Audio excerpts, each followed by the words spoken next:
Hoy vamos a adentrarnos en uno de los casos más oscuros y perturbadores que han marcado la historia reciente. El caso de Luis Alfredo Garavito, conocido como La Bestia. Un tema sumamente delicado y perturbador, pero necesario para entender la magnitud del terror que una sola persona puede causar. Este caso nos lleva a reflexionar sobre lo que la justicia enfrenta en situaciones tan extremas. Y aunque no vamos a entrar en detalles gráficos, lo que voy a contar hoy sigue siendo un recordatorio sombrío de lo que puede gestarse en la oscuridad de la mente humana. Luis Alfredo Garavito nació el 25 de enero de 1957 en Génova, Quindío, Colombia. Era el mayor de 6 hermanos y creció en un hogar lleno de sombras. Su padre, Manuel Antonio Garavito, era un hombre alcohólico y violento, que convirtió la vida familiar en un infierno constante. Los castigos eran brutales, no solo por parte de su padre, sino de toda una vida marcada por el maltrato y la negligencia. La familia vivía en condiciones tan precarias que parecían estar atrapados en un ciclo interminable de dolor. Los abusos que sufrió Garavito fueron tan extremos que las cicatrices, tanto físicas como emocionales, lo acompañarían siempre. Golpes, quemaduras, torturas físicas y psicológicas, y actos indescriptibles que no deberían sucederle a nadie, especialmente a un niño. La violencia era una constante, y no solo por parte de su padre, sino también en una sociedad rota que no supo o no quiso protegerlo. Este horror que vivió de pequeño, por más que nos ayude a entender cómo se formó su mente y sus demonios, nunca justifica ni excusa los crímenes que más tarde cometería. A pesar de lo que sufrió, lo que está claro es que Garavito se transformó en uno de los asesinos más terribles de la historia de Colombia. Con 15 años Garavito cometió su primer delito. Acorraló a otro niño con la intención de abusar de él, pero alguien escuchó los gritos y consiguió salvar a este niño y detener a Garavito. Al ser menor de edad en ese momento, no pudieron condenarlo por sus actos. Sin embargo, su padre le impuso una severa represión y lo echó de casa debido a su orientación sexual. Durante muchos años, Garavito buscó refugio en el alcohol, lo que exacerbó su violencia y agresividad hacia las personas a su alrededor, incluyendo parejas y compañeros de trabajo. En 1992, a los 35 años, Garavito dejó de intentar calmar sus demonios internos y comenzó una serie de crímenes y abusos de menores que marcarían su infamia en Colombia y alguno puntual en Ecuador y Venezuela. Garavito, conocido como el monstruo de Colombia, solía describir sus actos como si ocurrieran de manera repentina, como si no hubiera planificación. Pero la realidad era mucho más macabra. Todo estaba meticulosamente diseñado, como si fuera una obra siniestra de ingeniería. Para acercarse a sus víctimas, Garavito cambiaba su apariencia constantemente. Se disfrazaba de anciano, sacerdote o incluso profesor, siempre con el objetivo de pasar desapercibido y ganarse la confianza de los niños. Su modus operandi era oscuro y calculado. Su objetivo eran niños de entre 8 y 12 años, a quienes atraía con engaños, usando su frase característica: «Mijo, venga, acompáñame allí y le doy 200 pesos». Una vez los tenía a su lado, los llevaba a caminar largas distancias, agotándolos física y mentalmente. Mientras tanto, él disfrutaba tranquilamente de una botella de brandy, como si nada fuera a interrumpir su macabro plan. Una vez más, las sombras se adueñaban de todo a su alrededor. Cuando él estaba lo suficientemente ebrio, los llevaba a un lugar solitario, los golpeaba, abusaba de ellos y les quitaba la vida. El 22 de abril de 1999, Garavito estuvo a punto de cometer uno de sus actos más macabros, pero esta vez algo salió mal. Intentó atacar a un niño, quien, aterrorizado, comenzó a gritar. Un hombre que escuchó los gritos se acercó rápidamente, y decidido a salvar al niño, comenzó a lanzar piedras a Garavito para que lo soltara. En medio del caos, el niño logró escapar, logrando huir de un destino casi inevitable. El niño, junto con el hombre que lo rescató, se dirigieron a la comisaría a denunciar el incidente. Esta denuncia resultó clave para las autoridades, pues contenía una descripción precisa del monstruo que llevaba años acechando. Los investigadores comenzaron a atar cabos sueltos y encontraron 3 cuerpos maniatados. Cerca de ellos, hallaron una nota con una dirección, la de la novia de Garavito. Aunque al llegar al domicilio no encontraron al asesino, hallaron bolsas con sus pertenencias y, lo más aterrador, restos de los cuerpos.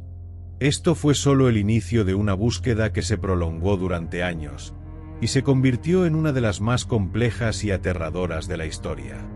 Garavito, siempre un paso adelante, cambiaba su apariencia constantemente y utilizaba disfraces para escapar de las autoridades. En su búsqueda, la policía encontró su Agenda del Horror, un cuaderno donde Garavito había anotado los detalles de sus crímenes, algunos de los cuales estaban registrados con estremecedora precisión. A pesar de que tenía 114 víctimas documentadas, Garavito continuaba negando su culpabilidad. Pero las pruebas eran irrefutables. Las cuerdas con las que maniataba a sus víctimas, restos de ADN y una botella de brandy de la misma marca encontrada en cada escena del crimen. La policía reconstruyó sus movimientos a través de billetes de autobús, reservas de hoteles y otros documentos relacionados. A pesar de las evidencias, Garavito insistía en su inocencia. Fue solo cuando los agentes le presentaron un desglose detallado de cada uno de los crímenes, describiendo sus propios actos con escalofriante precisión, que Garavito cedió y comenzó a confesar, durante más de 12 horas, cada uno de sus espantosos actos. Garavito, el monstruo conocido como la Bestia, finalmente rompió su silencio, confesando 140 asesinatos con una frialdad escalofriante. En su confesión, proporcionó detalles gráficos sobre los abusos que cometió contra los niños, describiendo el placer indescriptible que sentía durante cada uno de sus crímenes. Con una calma inquietante, pidió un mapa y su Agenda del Horror, señalando con precisión los lugares donde había enterrado los cuerpos. No solo mencionó las ciudades, sino también el número de víctimas en cada una de ellas, como si se tratara de simples anotaciones de un libro de contabilidad. Los cuerpos mutilados aparecieron en más de 60 ciudades, extendiendo su sombra macabra por todo el país. A medida que la investigación avanzaba, se confirmaba que Garavito estaba vinculado con al menos 200 muertes de niños. Sin embargo, la verdad más aterradora es que el número real de víctimas podría ser aún mayor. Su monstruosidad no tenía límites. En su declaración, Garavito, sin mostrar remordimiento, dijo: «Pido perdón a Dios, a ustedes y a todos aquellos a quienes yo haya hecho sufrir». Sin embargo, también dejó claro que no era homosexual ni sentía ninguna perversión sexual. Un intento por distanciarse de la monstruosidad que él mismo había creado. Lo más perturbador de la confesión fue la manera en que Garavito relató los crímenes, con una frialdad sobrecogedora. Su voz permaneció firme mientras describía cada acto, sin que un solo temblor de arrepentimiento atravesara sus palabras. A medida que los psiquiatras que lo estudiaban profundizaban en su perfil, concluyeron que Garavito no era solo un hombre extremadamente peligroso, sino un ser que fingía emociones para manipular a su entorno. Según ellos, lo que realmente lo excitaba no era el acto en sí, sino el riesgo y el poder absoluto que sentía al tener el control sobre la vida de sus víctimas.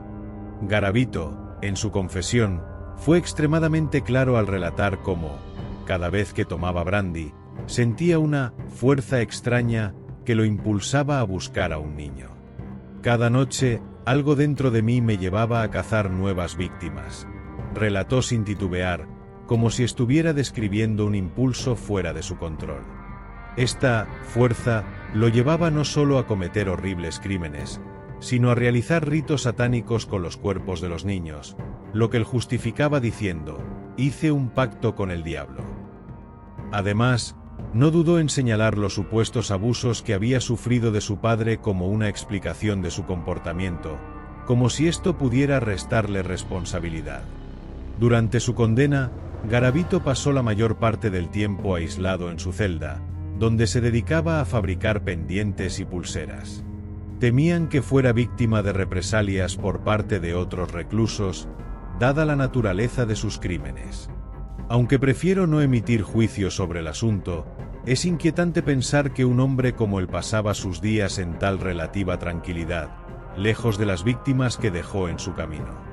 En una rara entrevista para el programa Tabú, Garavito intentó suavizar su monstruosidad con palabras que, por su frialdad, resultaron aún más perturbadoras. Cometí una serie de conductas que infringen las normas penales y morales, pero soy un ser humano igual a cualquier otro, con fallas, dijo, restando importancia a la magnitud de sus crímenes. Afirmó que estaba arrepentido de una cantidad de errores y que estaba pagando una pena, pero sus palabras carecían de la sinceridad que uno esperaría de alguien que realmente entendiera la gravedad de lo que había hecho. En una escalofriante despedida al periodista, incluso les envió recuerdos para sus hijos, una frase que dejó a muchos temblando. En 2021, una noticia sacudió al país. Garavito podría salir en libertad condicional después de cumplir 3/5 partes de su condena. Esta posibilidad generó un torrente de indignación y polémica. Muchos cuestionaron cómo un ser tan peligroso podría tener la oportunidad de regresar a la sociedad. La vida de Garavito terminó en 2022, cuando la leucemia, una enfermedad que lo aquejaba desde años atrás, lo consumió. El cáncer ocular, consecuencia de la enfermedad, le provocó una malformación en el ojo izquierdo, dejándole sin visión en ese ojo. Finalmente, el cáncer acabó con su vida. Aunque, como siempre, prefiero no opinar sobre si su muerte fue merecida, no cabe duda de que su historia dejó una marca imborrable en la sociedad. En una de las entrevistas más desgarradoras, William Trujillo, uno de los sobrevivientes de Garavito, compartió su aterrador testimonio en el programa Los Informantes de Caracol Televisión el 6 de julio de 2020. Trujillo tenía solo 9 años cuando, en 1979, fue secuestrado por Garavito. Su relato es uno de los más horribles y conmovedores que se han escuchado sobre las víctimas de este monstruo. Yo pasé temprano y vi a unos niños jugando con cartones, comenzó Trujillo. Se sentaban en el cartón y se resbalaban. Cogí el cartoncito, me subí al montículo y me tiré al resbaladero por el caminito donde ya los otros lo habían hecho. Ya estaba demarcado por donde se tiraban todos. Y cuando me senté para resbalarme, fue cuando sentí la mano. En ese momento, Garavito lo alcanzó, y con una fuerza inhumana, lo agarró. Este fue solo el inicio de una pesadilla que Trujillo nunca olvidará. El niño, aún inocente y ajeno al peligro, no podía imaginar que aquel momento de juego se convertiría en una experiencia aterradora de secuestro y abuso. Con un control absoluto sobre su víctima, Garavito comenzó a ejecutar su macabra jugada, tomando ventaja de la vulnerabilidad de su joven víctima. A partir de ese momento, Trujillo fue sometido a un horror indescriptible, un horror que solo él pudo relatar con el coraje de quien sobrevivió. Este testimonio nos deja una sensación de impotencia y horror, y nos recuerda el sufrimiento que Garavito causó a tantas víctimas inocentes. Pero también es un testimonio de fortaleza, de alguien que sobrevivió al terror y logró escapar de las garras de la bestia, una hazaña que le permitió finalmente contar su historia y dar voz a todos aquellos que no tuvieron esa suerte. Este relato captura la esencia del testimonio de Trujillo, enfocándose en su valiente relato de escape y cómo Garavito se acercó al niño antes de la tragedia. Él no lo vio llegar y entonces. Él me abrazó por detrás, me mostró un machete y me dijo que no fuera a hacer bulla, no vaya a gritar ni vaya a hacer nada porque lo mato. Me dijo, quítese la camisa. Luego me quitó el pantalón. A partir de ahí, describió en detalle los abusos que sufrió, los cuales prefiero no repetir aquí. William Trujillo pasó 12 horas sumido en el horror más indescriptible que un niño puede llegar a vivir. Durante ese tiempo, Garavito lo sometió a todo tipo de abusos, mientras que la angustia de su madre y su padrastro crecía cada minuto. Ambos, desesperados, recorrieron cada rincón del pueblo en busca de su hijo, sin imaginar lo que estaba sucediendo a tan solo unos metros de donde ellos se encontraban. Yo solo quería escapar, pero no podía, relató Trujillo, quien describió como su secuestrador, al percatarse de que alguien pasaba cerca de la casa en la que lo mantenía cautivo, lo apretaba con fuerza y lo abrazaba de inmediato para que no hiciera ruido y no los descubrieran. Un abrazo macabro, lleno de terror, que solo buscaba mantenerlo controlado mientras Garavito continuaba con su monstruoso plan. Él accedió 3 veces y él me hizo de todo, de todo. Él me mordió, él me chupó, él me golpeó, él hacía de todo muy en silencio. Eso fue lo más perturbador. William contó que él olía como un trabajador del campo después de todo el día. A eso olía él. Recuerdo mucho su boca maloliente, su parte genital asquerosa. Le preguntó al monstruo en qué momento lo dejaría ir. Él me dijo, cuando suenen las campanas. Eso sí, fue una eternidad para mí. Yo creo que para mí cada segundo, cada minuto fueron eternos esperando a que sonaran las benditas campanas del pueblo, que sonaban a las 5 de la mañana. Es que recordar todo eso es muy duro. Sonaron las campanas y él me tiró mi pantaloncito y me dijo, salga adelante. Yo llegué hasta el portillito, una lomita. Él me dijo, no viene nadie. Yo le dije, no. Entonces Ayel se asomó también, fue dando unos pasos hacia atrás y alzó la mano y se despidió diciéndome chao. William, después de haber sido liberado de las garras de la bestia, corrió como volador sin palo, tal como lo relató, y no se detuvo hasta llegar a los brazos de su madre, quien lo recibió aún adolorido, asustado y marcado por los horrores vividos. Cuando William regresó a su hogar, su madre notó los golpes y mordeduras en su hijo, que ya no era el mismo niño extrovertido de antes. La denuncia fue presentada, pero la investigación no avanzó, pues William había sido bañado antes de ser revisado por los médicos. Su madre, con lágrimas en los ojos, recordó que hizo todo lo posible por ayudarlo, pero tristemente, nunca recibieron el apoyo psicológico necesario para sanar. Hoy en día, el sobreviviente de la bestia lleva una vida normal, manejando un taxi y siendo padre de familia. Está casado desde hace 30 años. Tiene una hija de 27 años y un hijo de 11. A pesar de las secuelas, ha logrado seguir adelante. Este caso nos deja una lección crucial. Debemos cuidar y proteger a nuestros hijos. La seguridad de los más pequeños debe ser nuestra prioridad.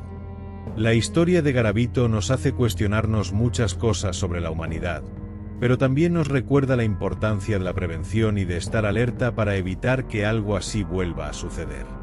No olvides suscribirte y activar la campanita para no perderte nada.